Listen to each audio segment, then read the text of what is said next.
Ottawa,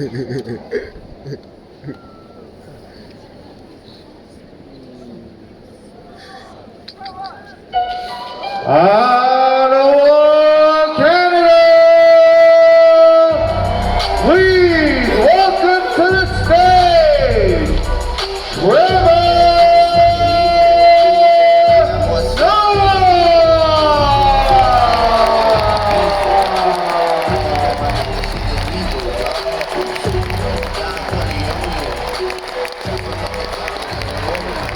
What's going on, Ottawa?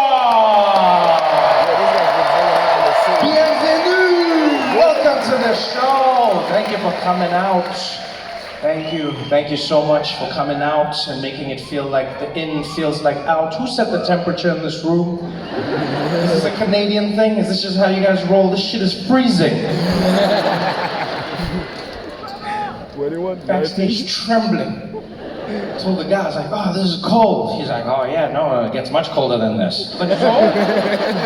I'm cold right now. I don't care about historical cold. I am cold.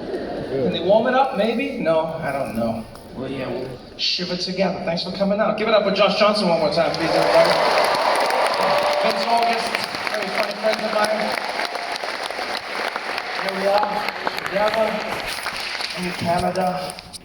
What an interesting time it has been for all of us, South Africans, Canadians, all of us subjects of the Royals. What a devastating time it has been. No, I didn't drop anything. It's been really strange seeing people react to the Queen dying from living a full life. You know? She left. And getting sad about it. The Queen died. Why aren't you sad, Trevor? She lived 96 years. She won the game. Why am I supposed to be sad? Oh, I wanted you to have more years. She won. What do you want? People are sad. Oh, Trevor, you don't think it's sad. You think it's funny. I don't think it's funny. I have nothing against the Queen, but I'm also not going to cry for the Queen. Do you know what I'm saying? Yeah, she's still on money. What? Do you know how much you've made in life? People want money. She's on the money. You've made it. Finish the game. Just go to a place. I wouldn't even carry money if my face was on money. Just get to a place and ask for things, and they tell me the price. I'll be like, look in the register. Who do you see? Who do you see? She, give me my milk. Yeah, bro, that's true. I get it. I'm not going to mock someone that is dead. I'm also not going to be sad because somebody died, especially when I grew up in a place where I was a subject of that thing, you know? It's like, everyone's got a different opinion. That's how I feel about it, you know? Like the royal family. Is this the time to make jokes?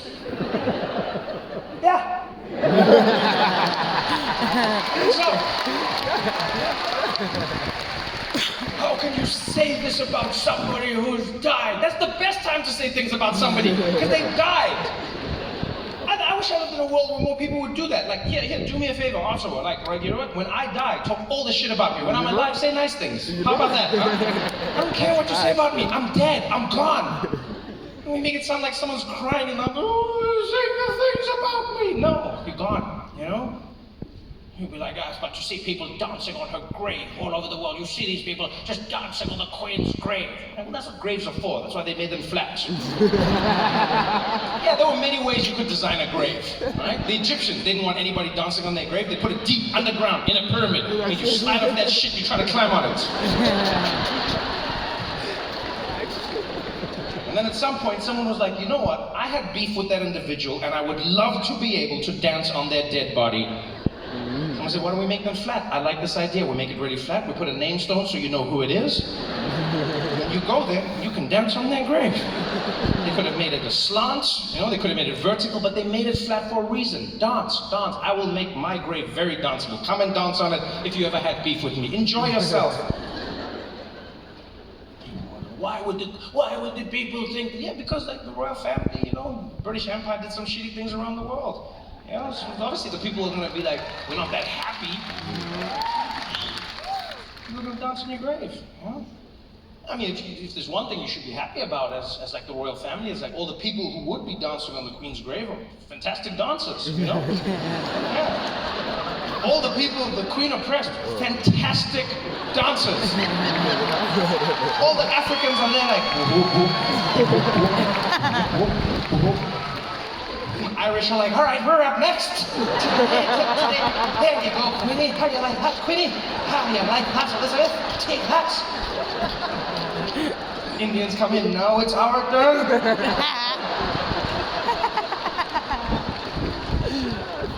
That's some fantastic dancing on the grave, if ever you ask me.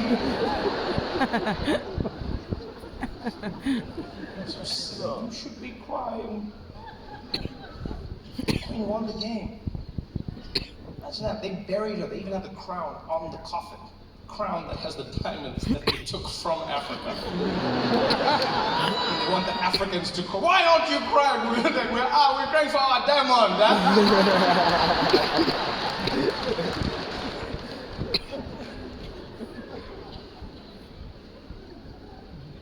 Angry for the wrong reasons. It's been a pretty wild few weeks, you know? The Queen, having the discussions about that.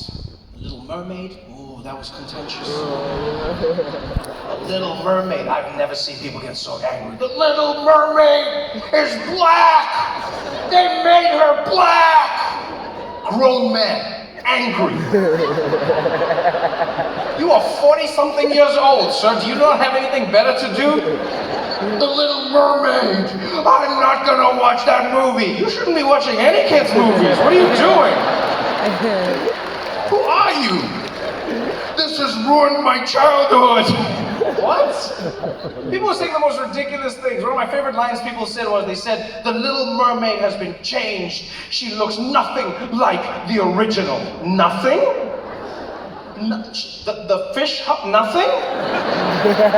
You telling me, if the new Little Mermaid robbed you in the street and you were reporting the crime to the cops, you wouldn't be able to describe this, but what does she look like? Oh man, I've never seen anything like it. No, what is she? Oh, she was black and any defining characteristics? No, not that I can think of. It was just black, that's all I remember. She's still fish. So it's nothing like the original. That's the most important thing. That's the only thing I would say. Are they half fish? Yeah, that's a mermaid to me. She looks nothing like the original. Lost their shit. The Little Mermaid. My childhood. I can't believe this. It's so angry. You know what this is? This is reverse racism. Oh, shit. I love it when people say reverse racism, because what they're basically admitting is that racism is a thing that just comes from white people. I love that. Because they're like, you're doing it back to us. Oh, so you are the racism people. No, wait, what do you mean? Hold on.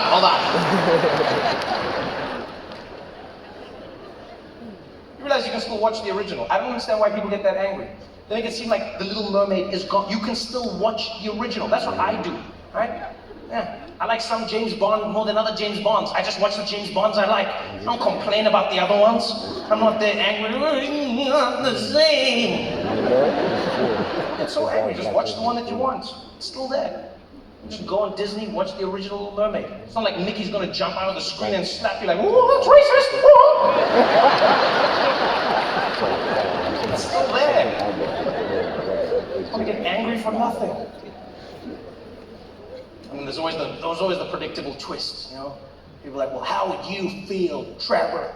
How would you feel if the Black Panther became white? I'd be intrigued. You know? That'd be a pretty interesting movie, I'm not gonna lie.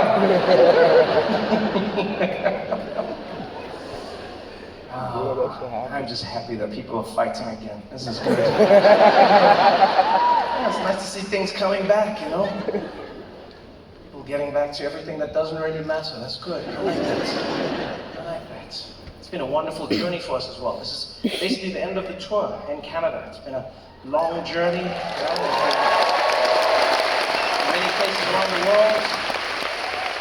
Just finished up the European leg of the tour. That was fascinating for me. It was also heartwarming. I got to visit my homeland, a piece of it really, because I went to Switzerland for the first time in my life. And for those who don't know, I grew up born and raised in South Africa, right? So in Xhosa mother, but my father is Swiss, from Switzerland, right?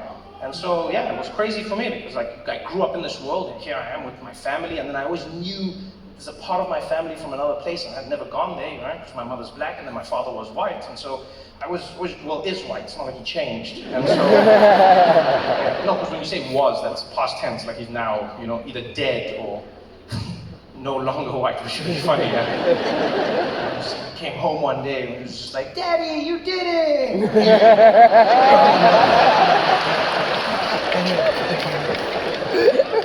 So I'd always wanted to go to Switzerland. I just never made the time, you know. Initially I couldn't, like, I don't know what happened. And then after the pandemic, I was like, maybe I should make an effort. So I went to Switzerland to visit my father, to see his world.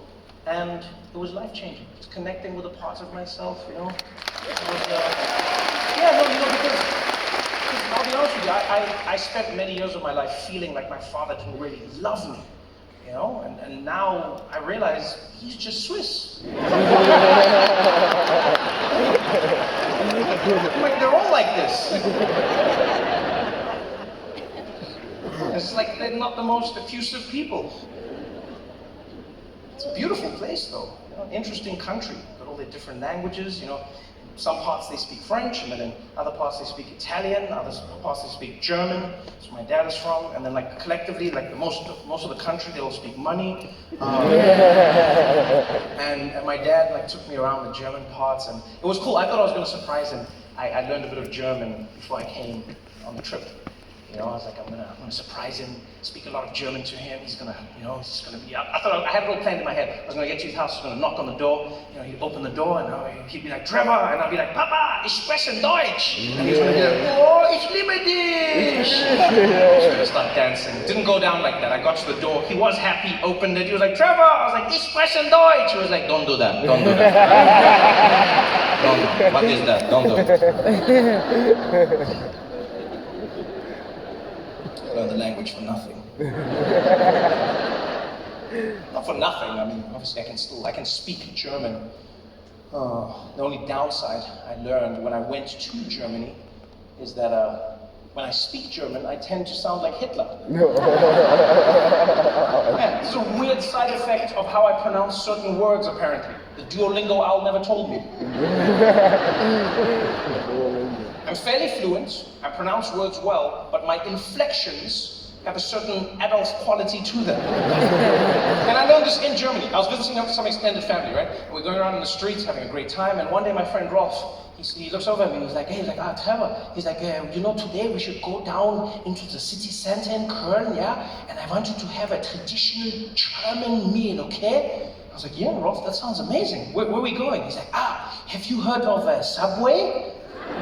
It's like the sandwiches? He's like, yeah. I was like, that's not traditional German anything. He's like, nein. So you know how it works, yeah? You have the sandwich and you choose the toppings and you can like create your own thing, yeah? I was like, yeah, I know sandwiches, Ralph, yeah. I know how this works. He's like, okay, I want to take you to a German place that has been around for a long time. You're going to love it, okay? Okay, I was like, yeah, let's go. I was like, how cool can a sandwich be? He wasn't lying, it was phenomenal. Like, Germans love their bread. They love their bread, they love their cold cuts, they're really special thing. He took me to this place, it's been like open for 100 years. Everything is German. You know, people are wearing like lederhosen, they've got German music playing in the background, got all laid out. And so we walk in, I was like, this is the moment for me to practice my German. Because Rolf always speaks English to me, because his English is better than my German, but I was like, this is it. So we walk in, and I look at Rolf and I'm like, hey Rolf, do you mind if I order the food? He's like, okay, yeah, you want to buy the food? I was like, no, you're gonna buy it. I just want to order in German. He's like, okay, Trevor, but it's quite complicated in German to say it correctly. You're sure?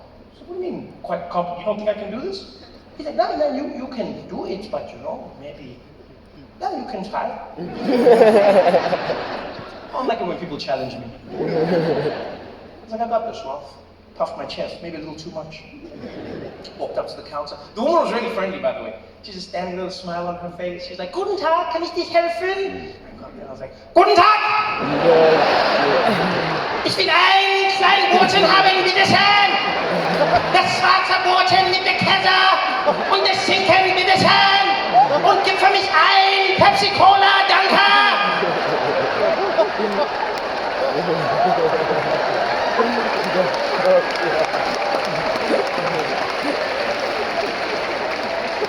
And she shat herself.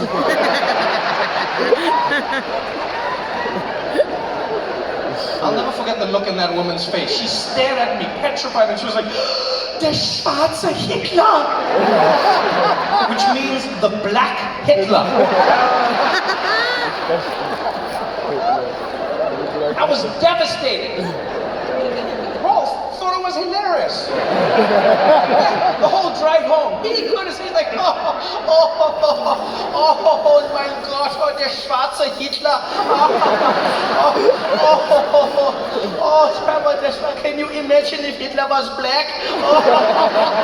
It totally wouldn't have worked, yeah?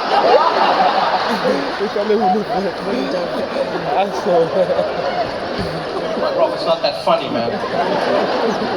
I'm trying to learn German to connect with my father now. I sound like one of the worst people in human history. You think this is funny? He's like, yeah, it totally is. You should have seen yourself. You look like you were about to invade the meat section. Yeah. Oh my God, der schwarze Hitler. It's not funny, Rolf. I'm in pain here, okay? He's like, yeah, calm down. Indulge me mein Schadenfreude, Trevor, okay? He actually taught me a new German word that day. Yeah, Schadenfreude. Yes, Schadenfreude. It means to take great joy in the pain and suffering of others. Yeah, interesting word. Funny enough, it was never translated into another language. I wonder why.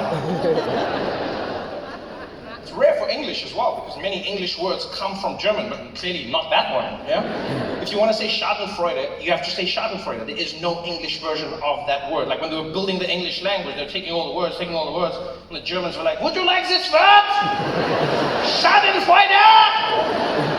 And it's like, no thank you. Sounds pretty shitty if you ask me. Why would you want that? Why would you want to take great joy in the pain and suffering of others? We'll do it though. We do. Yeah.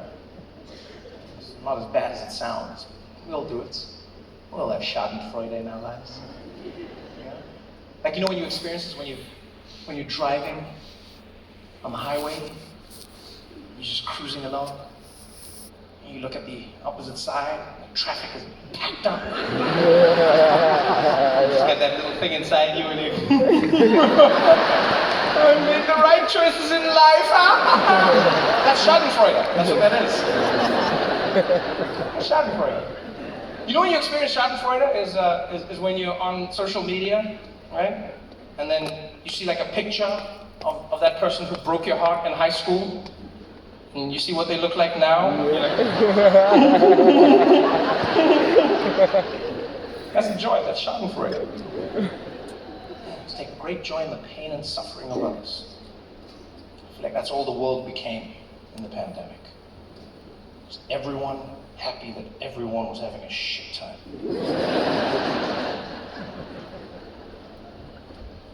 Is your pandemic finished yet? I ask because like now in the world it seems like everyone's just choosing where it is and isn't. I don't know how it works. I was trying to keep up with Canada. I mean, it was like pandemic and it was like things handled pretty well, and then it's like it's going, it's not going, it's going. More pandemic, no, yes. And the guys were in the trucks.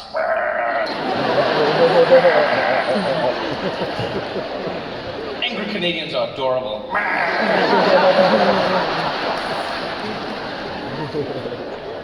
Because I was like, your thing. And they were so polite. They really were. They were just like, what are we going to do? We're going to park our trucks here. And then we'll like, wait.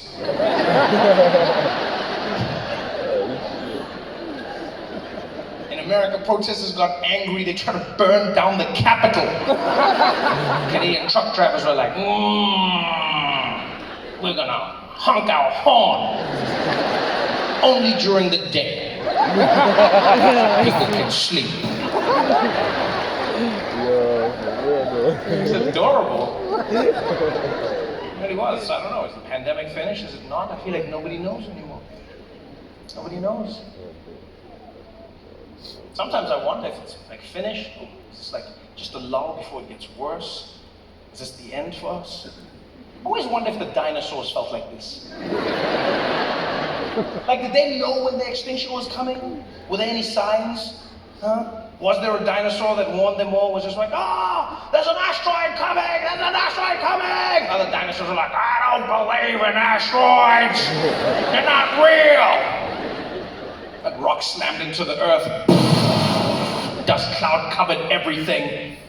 Screaming, running in different directions. The dust is everywhere! Wear a mask! Wear a mask! T-Rex was like, I can't! I know the way that dinosaurs was making sense.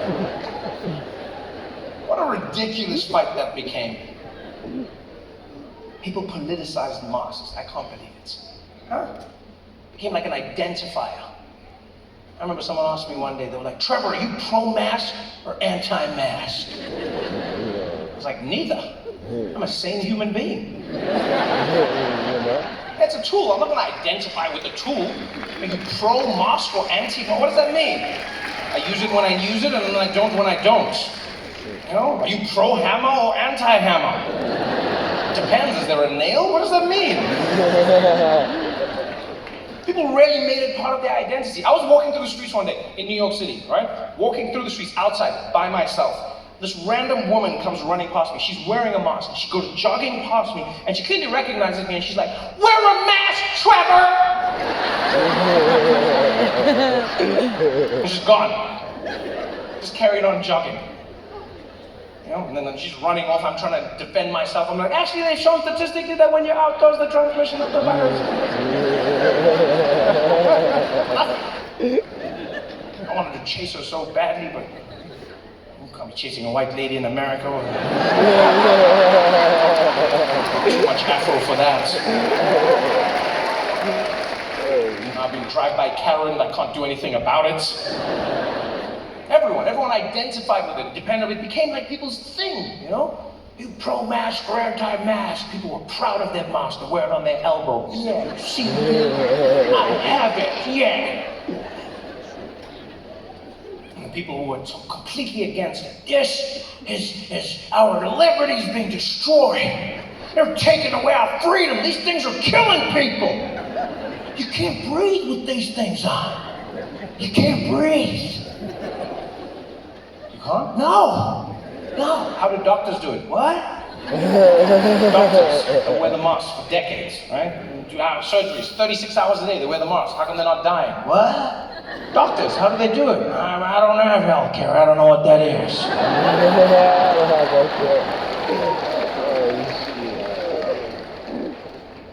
The mask didn't work, Trevor. Think about it. The mask didn't work. People wore the mask and things got worse. Did they though? Like, I'm not a scientist. I don't know how much the masks help or don't mask, but don't say we wore them. We didn't wear them. We didn't wear them. Like, we wore them, but we didn't wear them.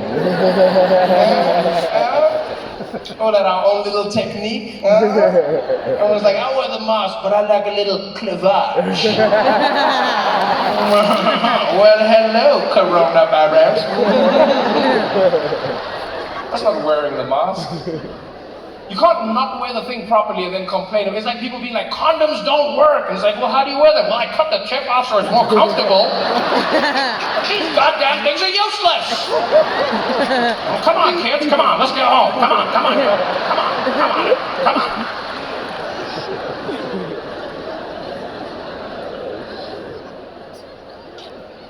This whole thing was ridiculous. And I used to love watching horror movies and judging people. That was my favorite pastime.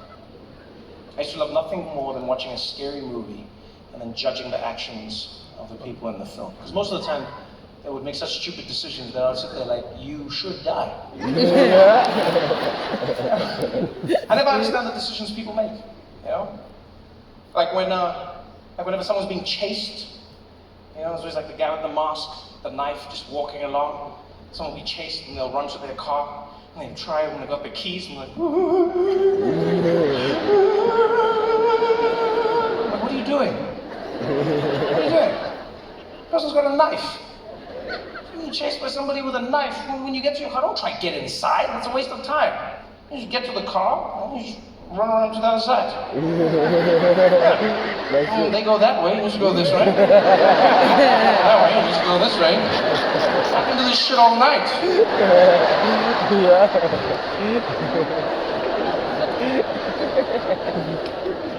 People make the dumbest decisions. My favorite used to be those movies like where something's hunting the people. You know, like an alien or a monster, like A Quiet Place. Oh, I love that movie. You know the one where there's those creatures, they don't see anything, they use echolocation for everything? It's just like...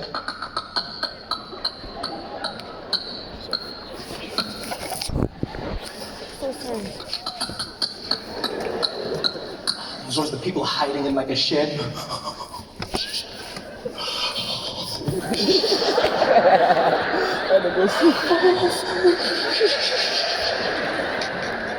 So that little baby.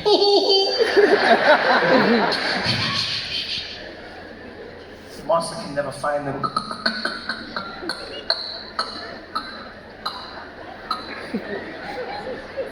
Just give up.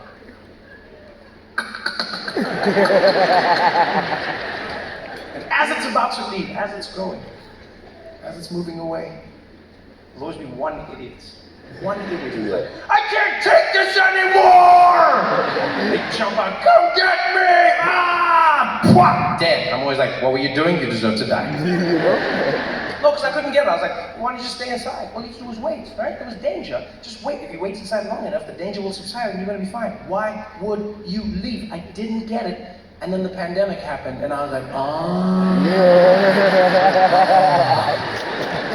Now I get it. Now I get it. Everybody has their breaking point. Yeah, everybody has their breaking point. I was pretty good for the beginning of it. Yeah, the first part, that was fun. Felt like a big sleepover. I remember when the world shut down. It was Friday, March. Yes, 2020. Yeah, they said, we're just going to be locked up for a little bit, but we'll be fine. Remember that? Yeah, I remember it.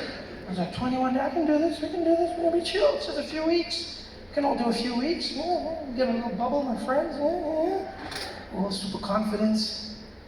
Yeah. China was building an overnight hospital, 10,000 people. None of us asked why. We were just like, nah, China. They love building shit. It started spreading around the world. Ooh, I was so cocky as well. I remember I went around to Europe. My friends from South Africa called me as I started going to the rest of the globe. You know, they were like, yeah, Trevor, are you seeing this virus? Oh, man, what do you think? I was like, oh, man, this is bad. They're like, it's bad, isn't it? It's bad. What do you think's going to happen? I was like, oh, boy, yeah, it looks like you guys are screwed, man. They're like, yeah, you guys. What about you? I was like, oh, I live in America, man. I made the right choices in life. No, because I'm not going to lie. I thought that's what was going to happen. Because that's what always happens. Yeah? Africa gets screwed. My whole life, that's one thing I've known. I would see it. Disease would come, Africans would get screwed. Disease would come, Africans would get screwed. I was like, coronavirus is going to be no different. I saw it with Ebola. Ebola would always come every single year. It would flare. Africans would panic. We'd ask the world for help. We'd be like, please, America, Europe, can you help us? America was like, sorry, Africa, there's nothing we can do. We're like, no, please, can you help us? Like, there's no cure. There was no cure. There was nothing. Until one American got it. And America was like, all right, we got it. We got a cure. Africa was like, since when? Since it mattered.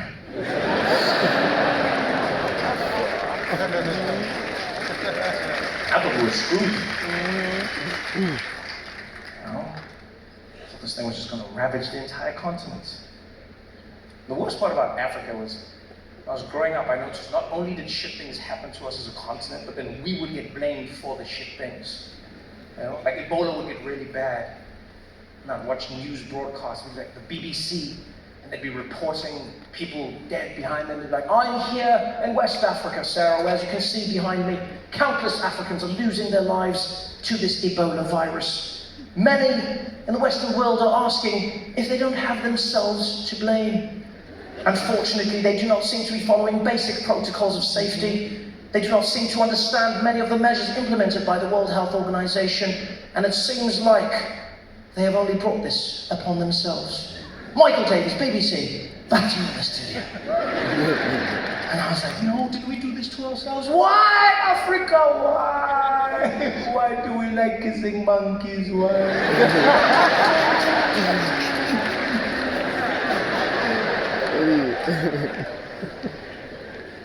I thought the same thing was going to happen with COVID. I thought it was going to ravage the continent. I thought America would be fine. Turned out the exact opposite happened. Yeah? Europe struggled. America struggled, you know. Africa, pound for pound, did better than any continent on the globe. Handled it.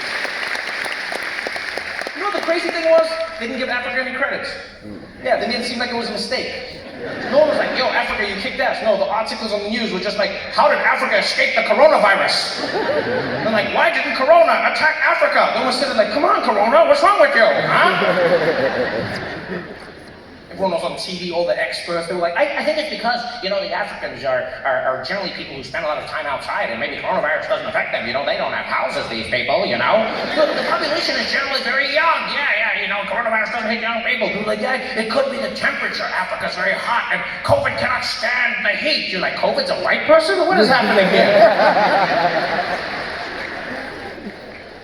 No one said, oh, maybe it's the fact that Africans have been ravaged by so many outbreaks that they've learned to use the science to try to prevent it from getting even worse, and so they've implemented basic measures like social distancing and masking and protecting their community.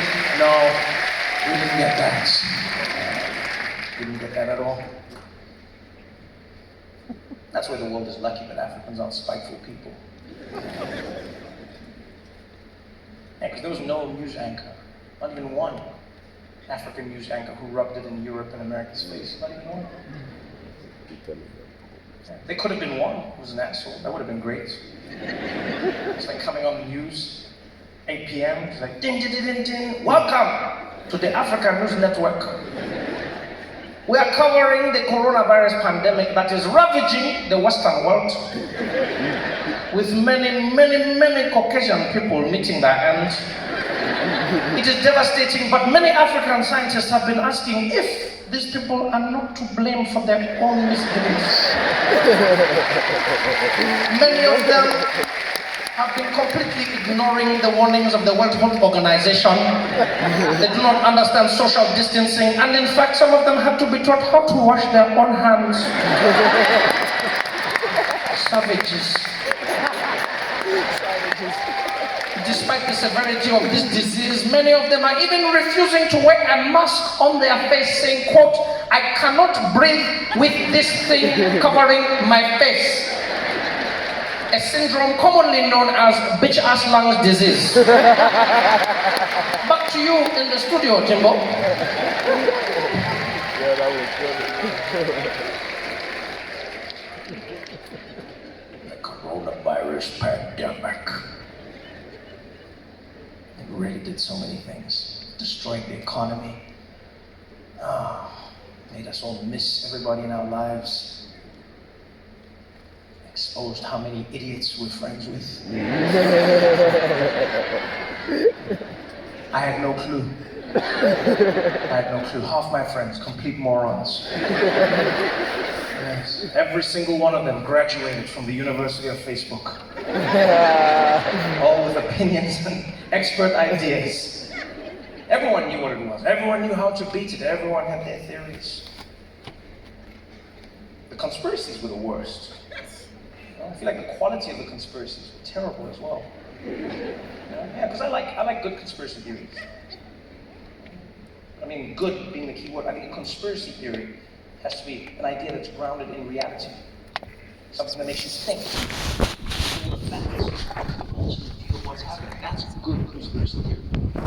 The moon landing was fake. Why do you say that? Well, when you think about it, America couldn't get up there. The Russians were in space first, and And the Americans were like, what do we do? And so they decided to fake it. That's why the flag is flying, but you can't fly when there's no atmosphere and there's footprints in the sand. But how can you have sand on the moon? When you think about it, your print can't go in. And I'm like, oh, I don't know if this is true, but it sounds good. That's a good conspiracy theory. You know, everyone should have a good conspiracy theory in their lives. I believe that. Everyone, you should hold one. You know, just keep you on your toes. Yeah. My personal one is, I believe that gluten is concentrated white privilege.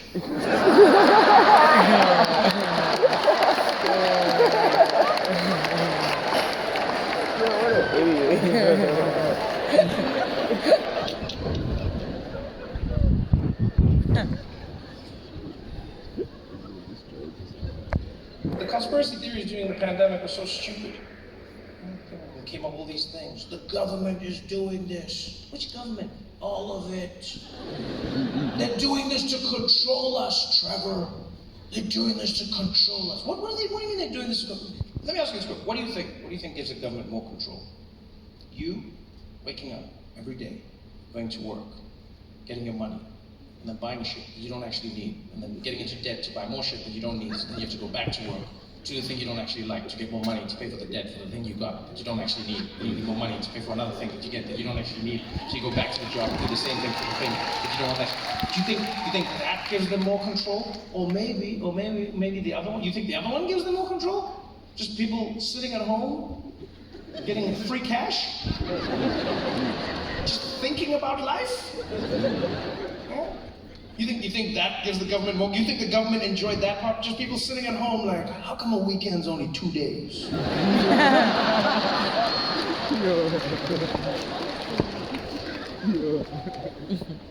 Governments hated this shit. Conspiracy theories were dumb. No, this is fake. This is a virus. It's fake. I know what really happened. No, I do, and I'll tell you, it's not a conspiracy. This is a fact. I know what happened. I saw it coming. I should have warned everybody, but I didn't. I apologize. My bad. No, I saw it. Also, you know what happened is I saw that there were too many people wishing. All right? This is something I noticed for years and years and years. Too many people were wishing. What I mean is, there's like too many wishes all the time. Like we have a capacity for wishes, I feel, in the world. And once we exceed that capacity, I knew something would go wrong. This is something I've held my whole life. As a young boy, I used to lay awake in bed, and my mom would come and she'd be like, why don't you sleep? And I'd be like, Mom, maybe there's too many wishes. Too many wishes, something's gonna go wrong. She'd be like, go to sleep. But I knew one day something would happen. Because when I was a kid, wishes were going up. There was still a rule. The rule was, you could only wish when something special happened. Remember this rule? Yeah? Yeah, you had to find a clover with a certain amount of leaves. Then you could wish. Almost impossible. Yeah? Yeah? Or you had to see a shooting star. Where? There. Huh? Gone. Too late. Huh? It was special. It was unique. And then one day somebody was just like, you know what? Yeah, we can wish for anything. What happened? You found an eyelash on your cheek? Make a wish. Yeah. Just make a wish. Yeah, there's another one. You know how many of these shits on your face? You can't just wish every time you rub hair onto your face. That's not special.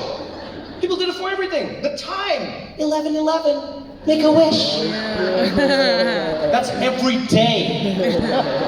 Every day. Twice a day if you live in America, because people don't use big numbers out here for some reason. It's like 11:11. Like, you can't just wish because of the time. That's the most ridiculous shit in the world. 11:11?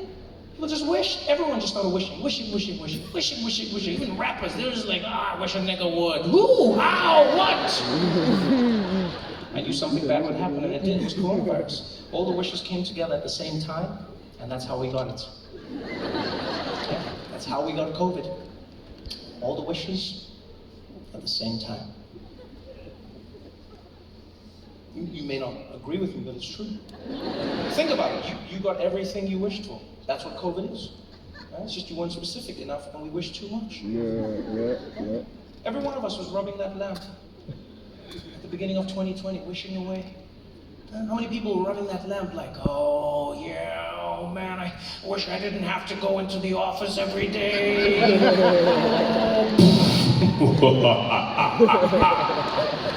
Your wish is granted. Yeah.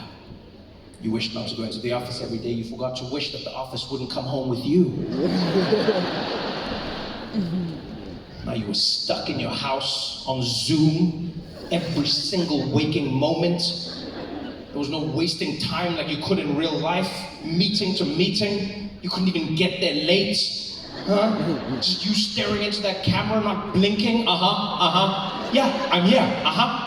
Yeah, I'm here. Kill me. We like to find that one corner of our house that made it look like we had our shit together.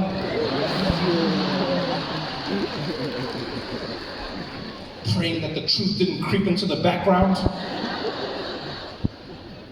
We wished, but we weren't careful with what we wished for. Huh? How many parents were rubbing that lamp at the beginning of 2020? Just rubbing that lamp, wishing away, oh, I wish I could spend more time with my kids. Oh, I wish I could spend more time with my kids. Your wishes granted. Yeah. A lot of parents realize the only reason you like your kids is because you only know them part-time.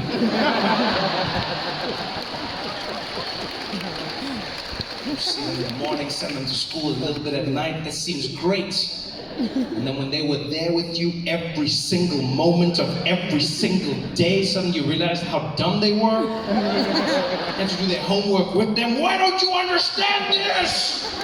My favorite was how quickly parents shifted, right? In the beginning of the pandemic, the first few months, people were adamant. Parents were out in the streets. You will not open the schools. You hear me? These children will be protected at all costs. I will fight for my children.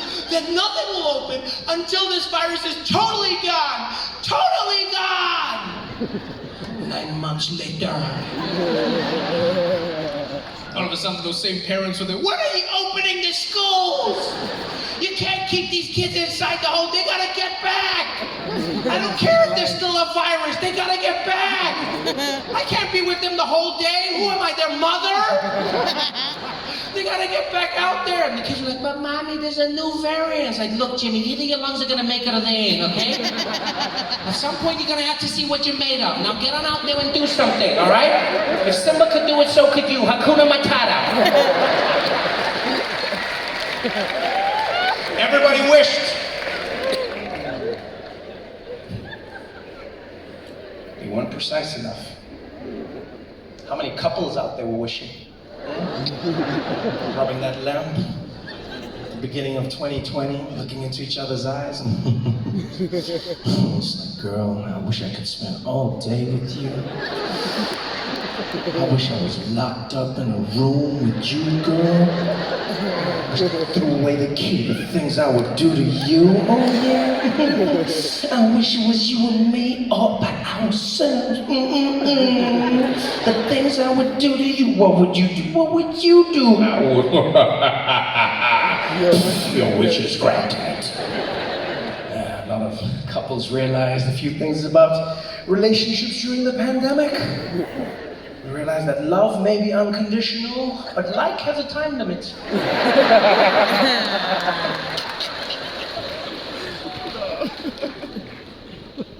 In the beginning it was fun. It was a cute little sleepover. It was romantic. And then it dragged on. You realized you were truly going to spend the rest of your life with your only love. Everyone in this room in a relationship had that moment where you'd be sitting in the house, just wasting away. And you'd hear your partner coughing on the other side. You'd be like, yeah.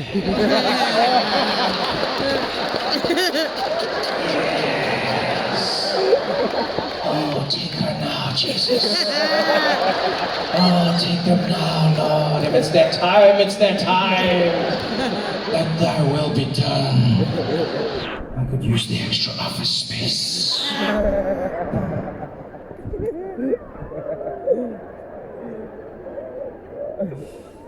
Oh, we all wished. We all got what we wished for. Too much of a good thing. It was so much fun in the beginning. It really was. I think it's because all the leaders made us feel like they knew what was happening. They were really confident. Some more than others.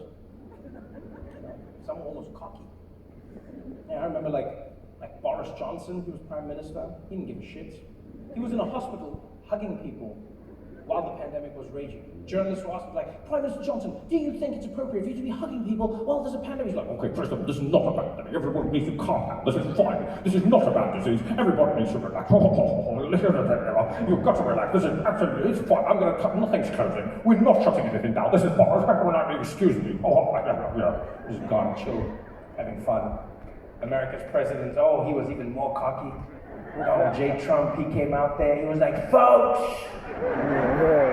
we're gonna have it handled so fast, so quick. We're gonna have it done in 21 days. 21 days, it'll be gone. Some are even saying 20. And I don't know much about COVID, but one thing I've learned about that disease is that it is very petty. And because anyone can get COVID, right? But if you talk shit about it, oh, it comes for you. And you talk shit about COVID, you'd be like, COVID's not real. I'll be like, I'll see you next week. Because it came from both of those men, Boris and Trump, kicked them both in the chest, deep inside. Took them to the ICU, both men almost died. The only reason they survived is because they're heads of states. And Boris, to his credit, he came out like he had seen Jesus. That man came out of the hospital, wasn't wearing a tie, nothing, held a press conference, shut the entire United Kingdom out. He came out and was like, okay, everyone, this is not a joke. I'm for it. Everybody is shutting down the schools. There will be no problems. Everybody stay inside. I promise you, this is a serious thing. I promise. Please, listen to me now. This is not everybody. I can't talk. I forgot. And this is gone. God, quickest press conference I've ever seen, just ran away. It was almost like COVID was gonna come running around the corner like.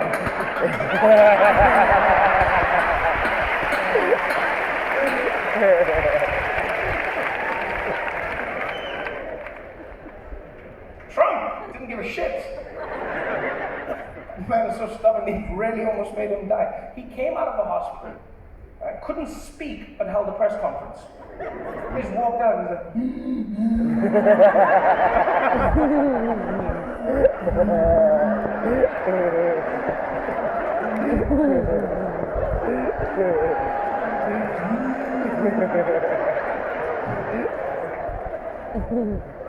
still don't understand why anybody voted for that.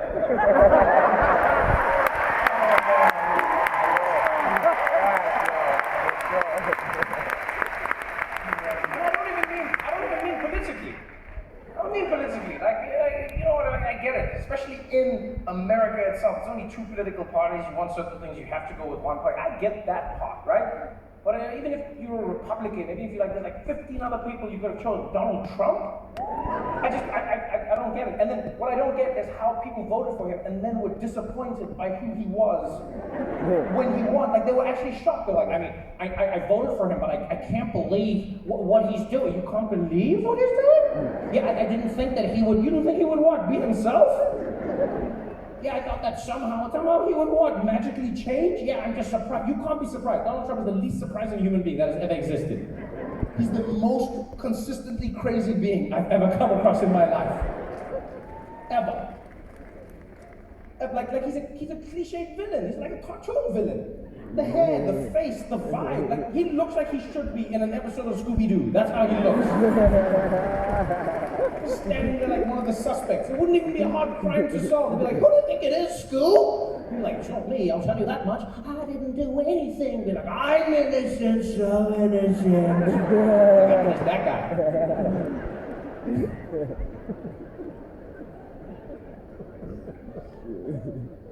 I don't understand. I mean, I get it, but I don't understand. You know?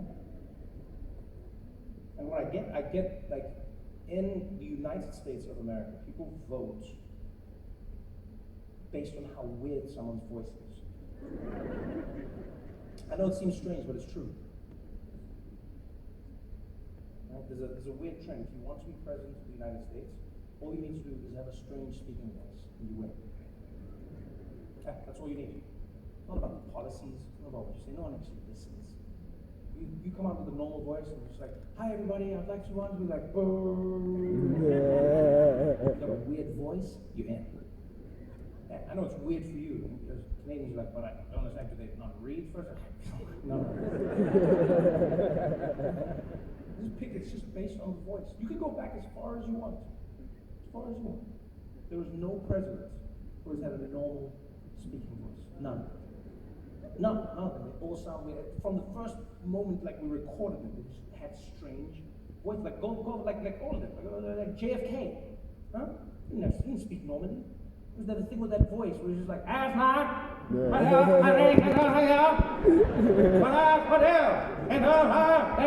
not normal. That's not normal. Nobody speaks like that, right? That's not a thing. Have you heard anybody speak? You telling me that man was in the McDonald's like, could I please get a number 1 for the medium fries? And I'd also like a McFlurry, please. What do you mean the ice cream machine is broken? That's not a thing. That's not normal. None of them, no American president spoke with a normal, none of them spoke normally. None of them. Bill Clinton, he didn't speak normally. He sounded like he was trying to seduce the audience. Those are the things in the hot blood of sexual relations.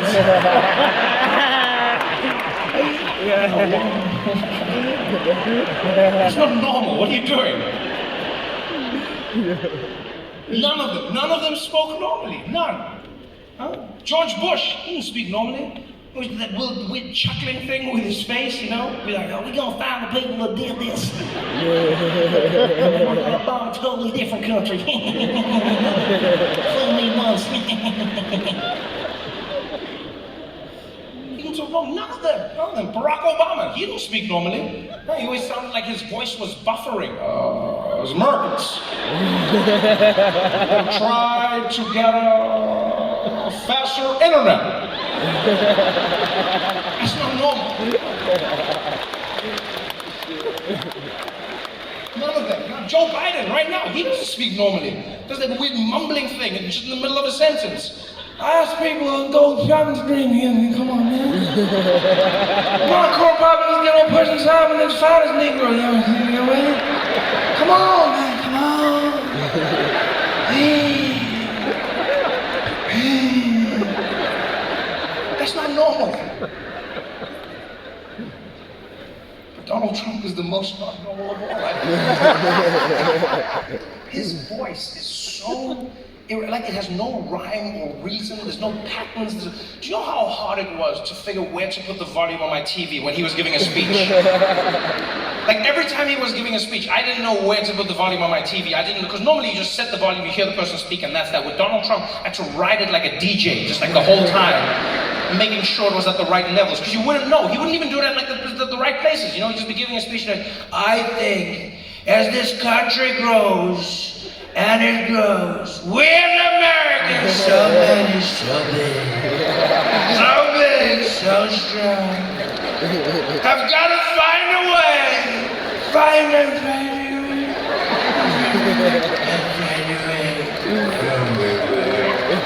What are you doing? What are you doing?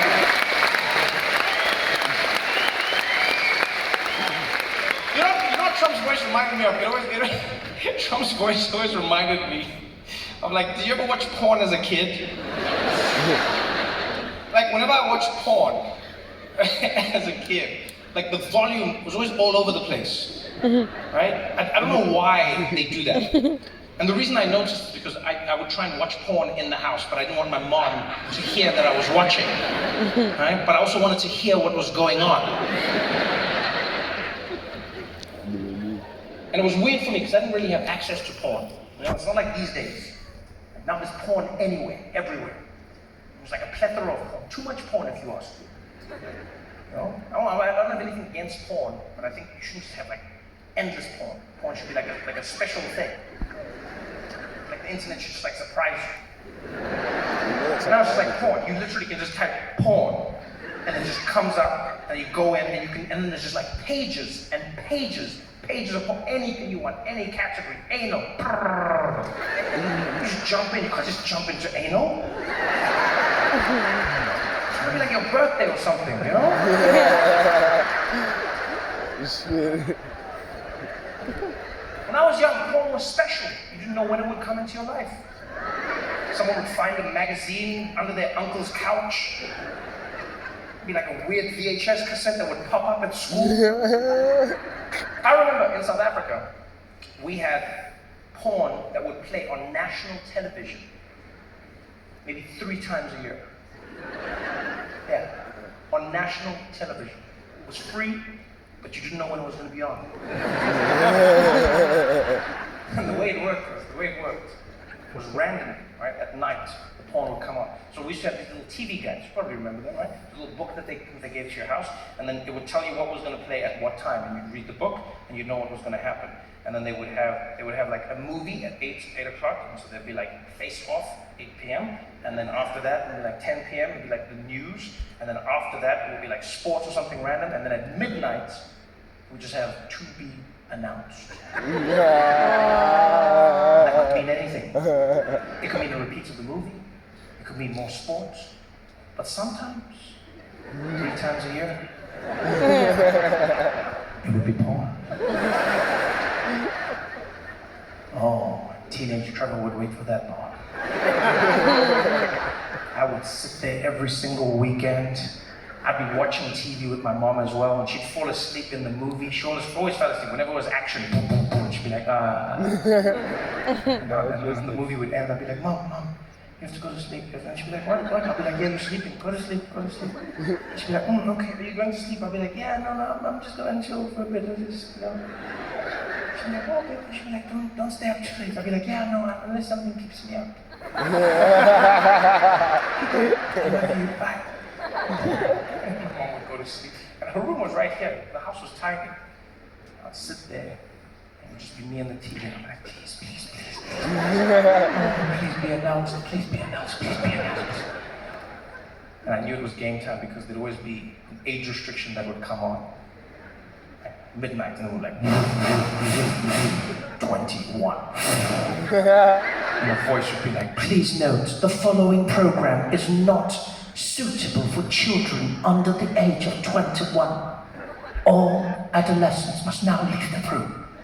And I'd be like, okay, no leaving.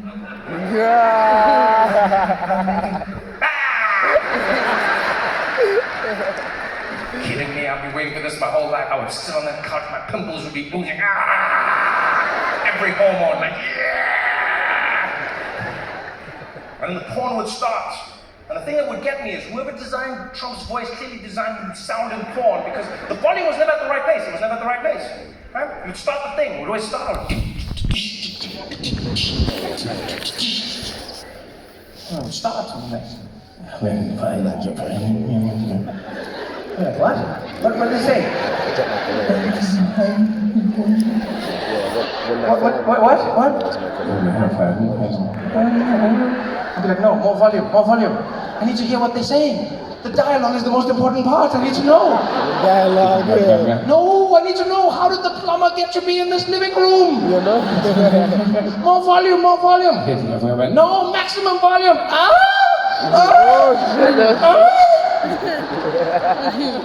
Panic. I'd hear my mom running in. I'd change the channel to National Geographic. She'd kick the door in. What's happening here, Trevor? I'll be sitting on the couch with a pillow on my lap. Nothing, mommy. Nothing. It's the hyenas, mommy. It's the hyenas. She was like, is that sound? I'm like, yeah, mommy, it's the hyenas. She's like, oh yeah, I thought it was something else. She'd leave the room. I'll be there with my heart beating. Just sitting there by myself with David Attenborough. The young boy has escaped his mother's advance. His lies have worked, and he will live to fight another day. This is the circle of life.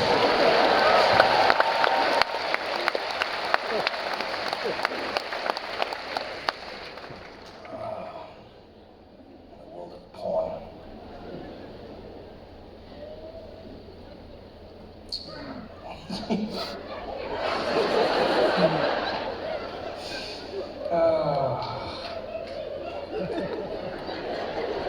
This has been fun coming back to Canada, man. You guys are great. It's like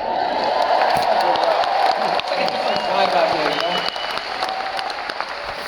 I know there's a cliche that you are friendlier and like nicer and all, but it's true, and I hope you know that, and that's wonderful. There's something about you as people, it really is.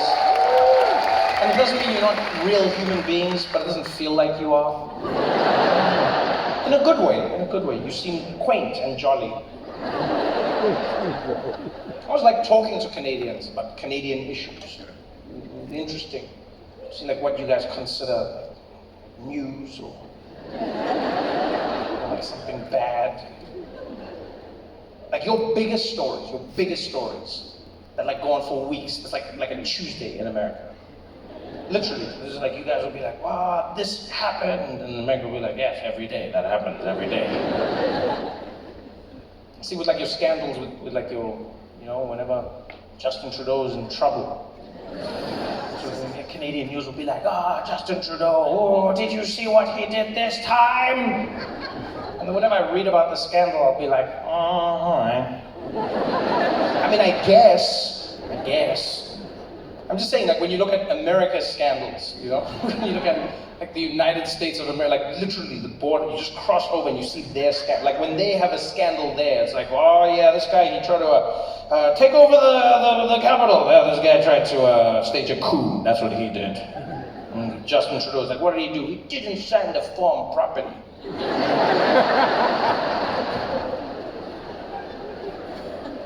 One of my favorite scandals of his of all time was when he went on that trip to India. And then, like, just became Indian. What a wild scandal that was. That was pretty ridiculous.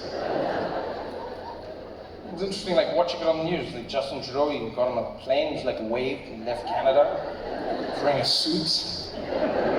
He landed in India, he came out looking like an extra from Bakban. What was cool about that trip was that he didn't seem like he was getting the news from Canada, right? So he didn't know that people were getting pissed off about this. And as the trip went, he became more and more Indian. Like it started with him just having like the top, and then he had the pants, and then at some point he walked into a meeting with Indian people, and then he was like fully decked out, fully. And then like all the Indians were there in suits. And you could see they were like, he knows we don't dress like that all the time, right? He was getting so Indian. I was almost waiting for him in the middle of a speech to just be like, I just want to say, as Canadians and as Indians, I'm glad that we...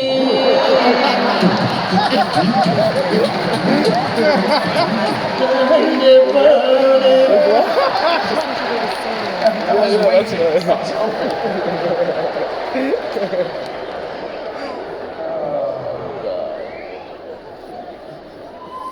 Canadian scandals. People were really angry about that. I get it. I felt bad for him though. Because it was interesting, like he was trying too hard. I think that's often his thing. He tries too hard. He tries too hard to be caring, tries to like to show that he is caring, rather, you know, tries too hard to show that he connects, tries too hard, you know. I remember at one point he had that scandal where he was like running past people's like weddings and stuff. And he'd be like just jogging, and then he'd pose in the picture. I'm an average guy.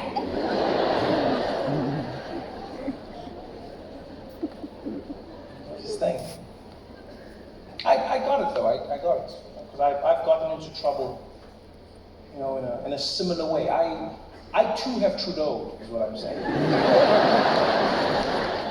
I have. I'm not proud of it, but I have. I've tried too hard to show that I am, you know, connecting with somebody else. My story happened to me in Edinburgh, Scotland. Right? I was there for a comedy festival. It's having the time of my life. It's a beautiful place. If you've never been, please go. Scotland is stunning. Stunning. Everything about the place. Is that where we're going next? You know, vibe, the people. I remember I tried to go get a haircut. That was one of my favorite journeys. It was a wonderful adventure.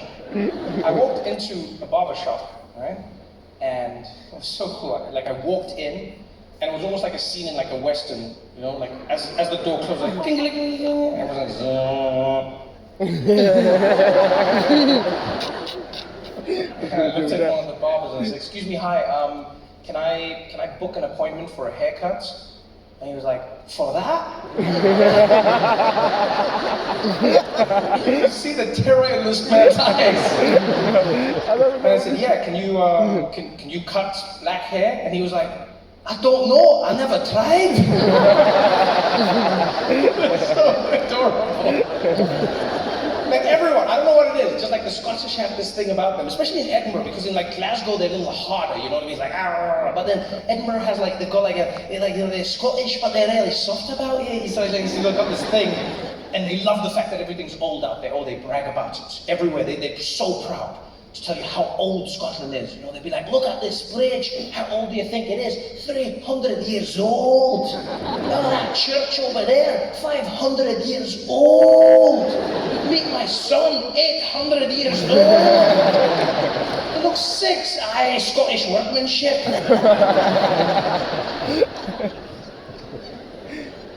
And so we're in Edinburgh.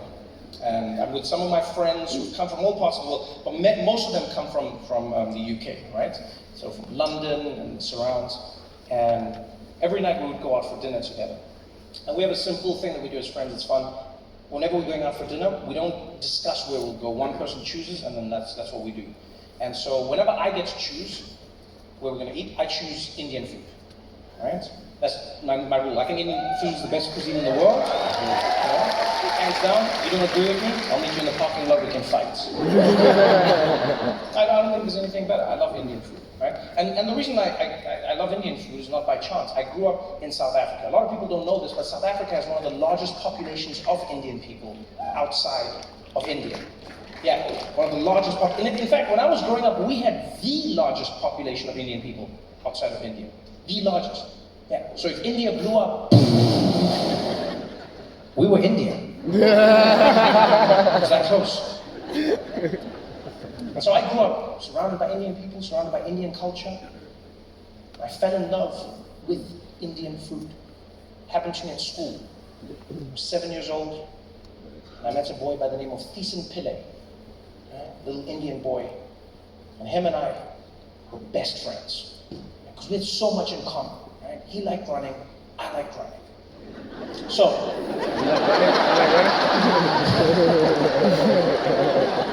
Thiessen and I would hang out every single day together. We'd run around the school, we'd run around during break time, we'd run around after school. That's all we did. We just ran. And we'd always sit and eat our lunches together. Now, we had very different ways of eating our lunches. Right? Thiessen's mother would prepare his lunch for him every single day.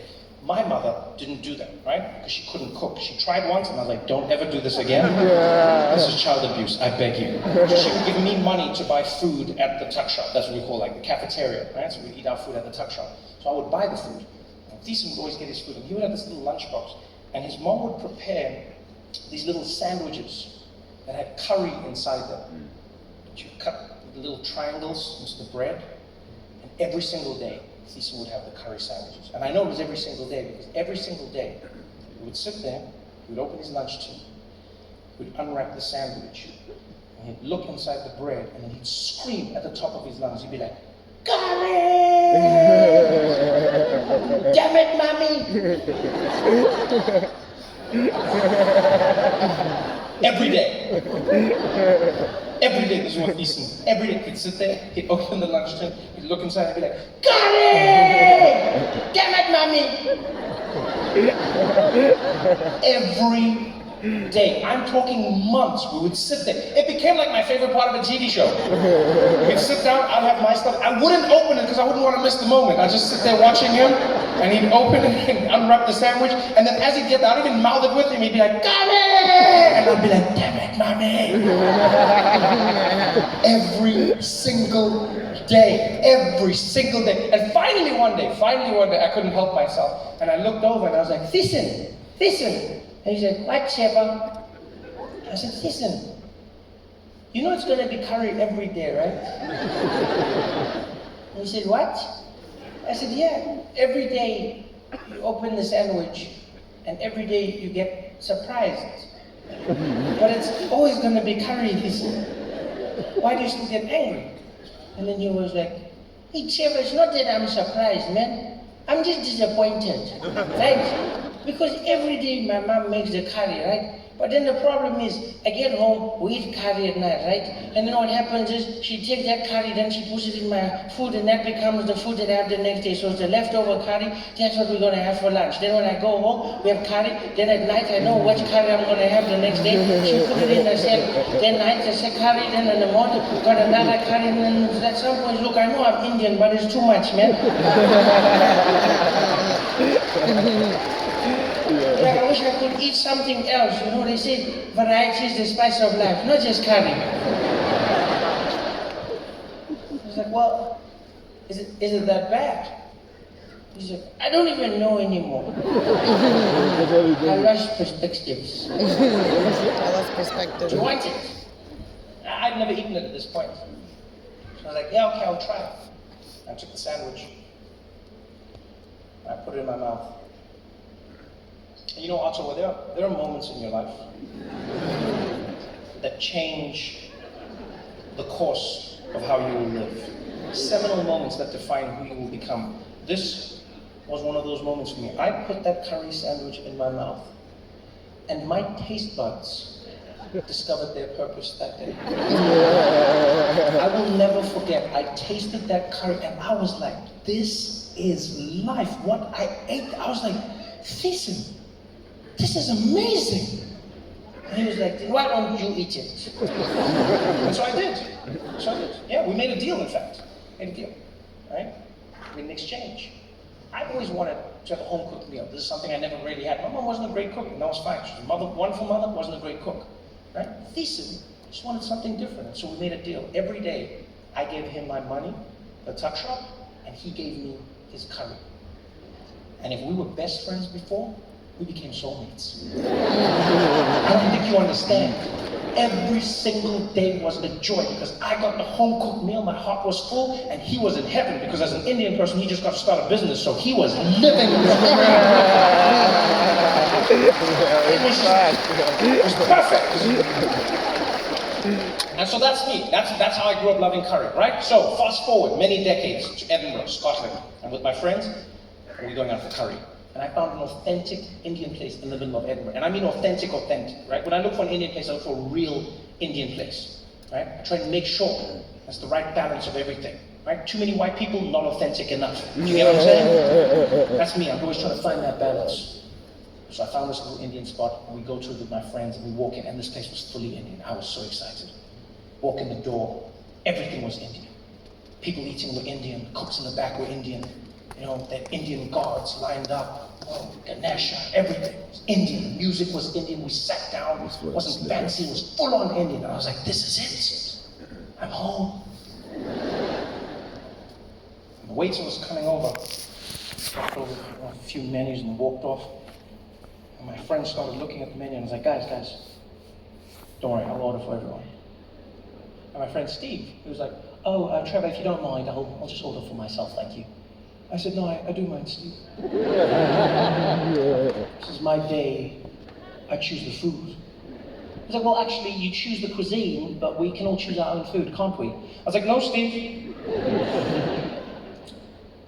I know curry. And so I'm going to order for everybody at this table, Steve, okay? He's like, okay, you're being a little strange right now, Trevor, all right? I'm a grown man, and I can order for myself, okay? All right? All right, you got that? And I was like, no, I don't got that, Steve. I was like, I don't got that, Steve, because I know what's going to happen here. You're going to order and you're going to say some shit that's going to embarrass me.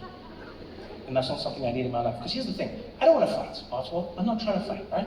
But this is what always happens to me. I'll go to an ethnic restaurant with my white friends, right? And they'll always say some shit that embarrasses me completely, right? Yeah? Like we'll get to an Indian place and then they'll be like, oh, can I have this one, but not spicy? Kill yourself!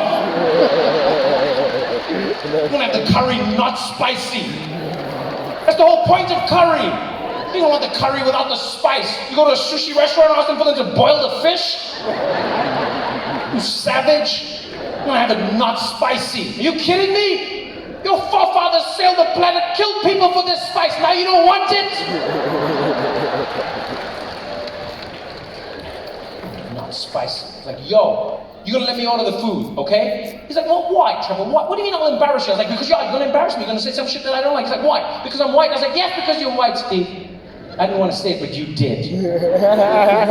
So let me order the food. He's like, Trevor, okay, first of all, I'll have you know that I've eaten a lot of curry in my life. I think I'm a bit of a curry expert. In fact, you know, some of the best curry is in London. I was like, you see, shit like that, that's going to get you hurt, okay? You see, somebody's going to say some shit like that, and then we're going to fight, Steve, okay? He's like, I'm ordering for myself. I was like, I'm ordering for me. He said, I'm ordering for myself. And the waiter came over. Now, I know what's going to happen. Stevie's going to jump in. He doesn't respect my authority. I know how this is going to go. So as the waiter came over, I wanted to jump in. And this is where I got a little too carried away. This is where I trudeaued, right? Because I wanted to show the waiter that I knew what this was all about. And so as the waiter got over there, I got close, and Steve was like, he was like, you're not better than me, you don't know more curry than. As the waiter got over, I was like, good evening. I'm going to be placing the entire order, please. We don't need any menus, I'm going to be ordering from the heart. Could we please have one Romani roti? Give us 3 garlic naans. You know what? We'll have 1 butter chicken for my Caucasian friends. 1 shahi paneer, 1 palak paneer, and you know what? 3 mango lassis to wash it all down. Thank you very much. I feel it. I had it. You know, I could feel it. I connected. Everyone was stunned. The waiter was impressed. Well, I thought he was. Then I realized he was just confused. This big Indian man, he's standing there, he's looking at me. I'm looking at him, he's looking at me. And finally he leaned in and he's like, sorry sir, I cannot hear what you said. Oh my, could you repeat that please? And I was like, oh shit, he's Scottish! Oh, he's Scottish! I mean, he's Indian, but he's Scottish. We're in Edinburgh, Scotland. I saw an Indian guy. I just assumed that he was Indian. I became more Indian to connect with him, and then he didn't understand me. And then I realized I didn't need to do all of that, right? But then I realized I couldn't stop. That would be racist. Now this big Indian Scottish man is staring at me. He's looking at me and he's like, all right, sir, I can't hear what you were saying, all right? You got a strange accent. Where are you from? So you didn't hear anything I said? So no, if you don't mind, could you repeat it all, please, a little slower this time?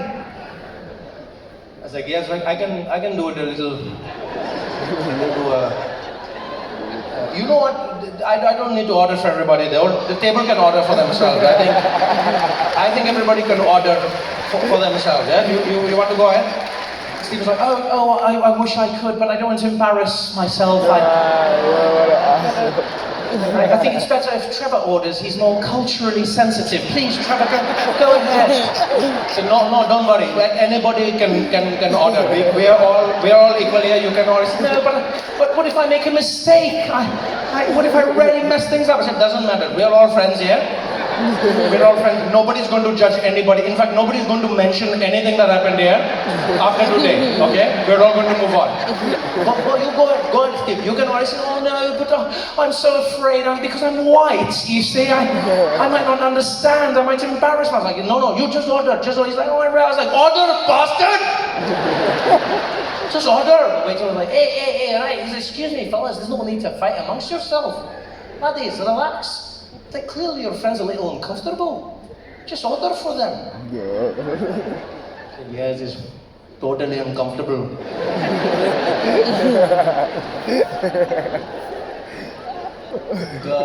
Okay, could we please have the Roman?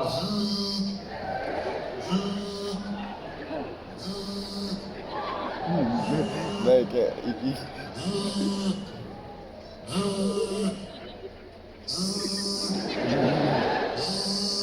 Why aren't you going to answer that?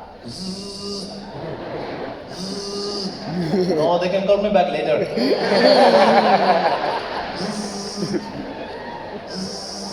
It's getting awkward. Just answer your phone. I'll wait. Okay.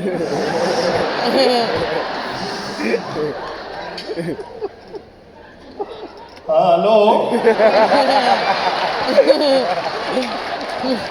Yes, this is Trevor talking. How can I help you?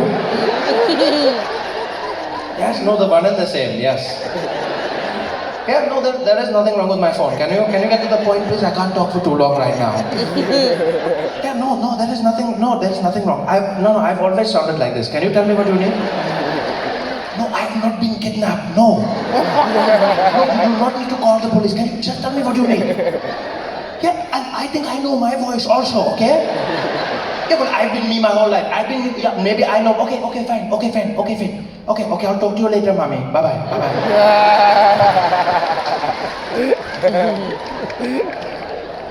The most awkward meal I've ever had in my life. Barely ate anything. Steve was loving it.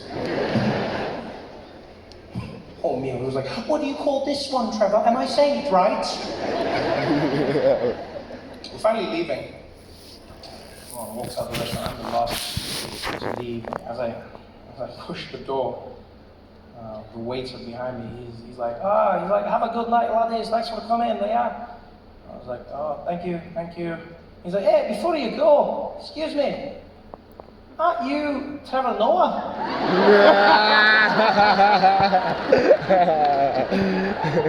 It's like, huh? I was like, yeah, Trevor Noah, the comedian, right?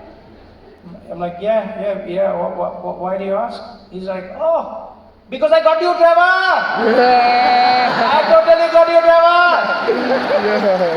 Wait, what? He's like, you when you walked in, I told him to say, hey, come Trevor Noah, the comedian, right? Then you sat down, right? Then you start talking, you talk with accent. I go, I can also talk with accent, Trevor. You were talking accent, I make accents also. Oh, it's like, wait, what, you Indian? He's like, of course I'm Indian. Everybody is Indian. Then you were making accent, I also make accent, huh? Do you like my joke? I was like, no, I don't like your joke. I was shitting myself. I thought I was going to get cancelled or something. He's like, you should have seen yourself, Trevor. You were panicking. It was so much fun. I was like, why would you think that was fun? He's like, because Trevor, it's called Schadenfreude. I think we're enjoying the pain and suffering of others. Yo, awesome. You guys have been so much fun tonight, man. Thanks for coming out. Had a great time with you guys. Have a great night, everybody. Good night.